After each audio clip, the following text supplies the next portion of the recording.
Nagpabembang ug nag-cheat ko sa akong damgo. Seriously? Maayong adlaw kanimo DJ Sam ug sa imuhang libuan ka mga taga-suporta. Usa na ko nila. Usapod ko sa mga taga-subay ning imong programa online. Itago na lang ko sa pangalang JM.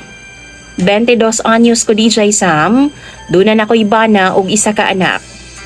Nagpuyo ko karon sa Quezon City. Naalang ko'y i-share sa imuha DJ Sam ug sa imuha mga followers. Tinuod gyud ni nga nahitabo ha, bas hindi na pud sila motuo. Ug nahitabo ning tanan pinaagi lang sa akong damgo. Nagdamgo ko DJ Sam nga samtang pauli na ko sa amoa, ako ang nagdrive sa motor. Dihang naay tulo ka lalaki nga gahubo ug dagko kay mga bunal sa kalsada. Nangatang sila sa dalan DJ Sam. Kay nangita daw silang mga babae nga pwede mahimo nilang uyab. Ug sa dihang milikay ko sa ilaha, milikay ko sa duha. Pero ang ikatulo, akong natipuhan. Kay dako kayo siya dala. Sa ilang tulo siya ang pinakadakog kargada.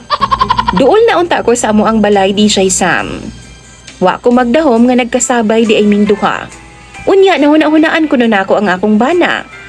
Unya, gisulayan akog hagit og bembang ang maong lalaki DJ Sam. Wa ko magdahom nga kalitra ko niyang gibira, paingon sa kalibunan o gibembang ko niyang taman. Wow! Human ato no, naburos kunuhay ko sa akong damgo. Perti pa na akong kulbaa DJ Sam kay abi na kong tinuod. Pero damgo raman di ay. Mapatihan yun ko sa akong asawa. Kung tinuod man. Pero damgo raman di ay ang tanan. Pero karon DJ Sam, bisan damgo ra to, ambot na konsensya man ko. Gahuna-huna gid ko permi, like di na siya mawala sa akong hunahuna. Palihog daw ko ninyo bi, tambagi ko ninyo ug unsay angay na kong buhaton. Naghuna-huna ko ba? Cheating ba ni?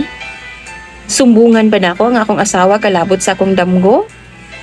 Tambagi daw ko ninyo bi sa comment section, kay nakonsensya gid kaayo kog taman.